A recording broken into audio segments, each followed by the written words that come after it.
Hello guys, welcome to অর্পিতার হেসেলে। আজকে আমি একটা ব্রকলি ওয়েস্টার মাশরুম স্যুপ বানাচ্ছি। তাই জন্য বাটার আর তেলটা গরম করে নিচ্ছি, অ্যান্ড তারপরে গার্লিক অনিয়নগুলো ভালো করে সটে করে নিচ্ছি।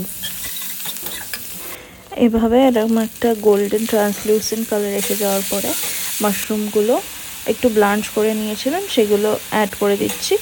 আর ব্রকলি রয়ই অ্যাড করে দেবো। মাশরুমগুলো ব্লাঞ্চ করে নিয়েছিলাম কারণ একটু ধুলো ধুলো লেগেছিলো। অ্যান্ড তার মধ্যে সল্ট দিয়ে দিচ্ছি আর কুক করব যতক্ষণ না এটার থেকে জল বেরিয়ে যাচ্ছে। এরকম জল বেরিয়ে গেলে ভালোভাবে মিক্সিতে পেস্ট করে নেব আনটিল অ্যান্ড আনলেস একটা স্মুথ পেস্ট তৈরি হয়ে যাচ্ছে।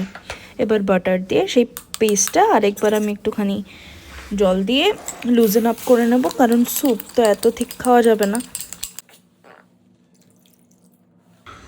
এর মধ্যে অ্যাড করে দিচ্ছি 1 কাপ মতো মিল্ক, যাতে এটা একটু ক্রিমি হয়।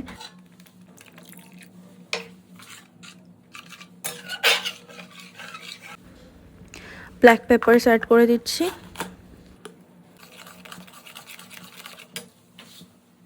এটার মধ্যে তো অ্যাকচুয়ালি কোনো স্পাইস নেই, তাই জন্য একটু নাটমেগ অ্যাড করে দিচ্ছি, অ্যাজ ইন জায়ফল গুঁড়ো একদম একদম একটুখানি অ্যাড করে তারপরে অ্যাড করে দিচ্ছি চিজ আর একটু ক্রিমি বানানোর জন্য।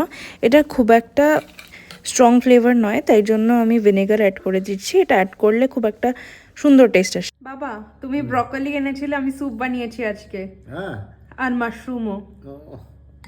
আমাকে রান্নাঘরে ঢুকতেই দেয়নি, সবটা নিজে একা একা করেছে জানো। তাই বলেছে আসবে না। পারে এইসব। বাবা হেলদি স্যুপ, হেলদি স্যুপ। কে দেখি কিরকম।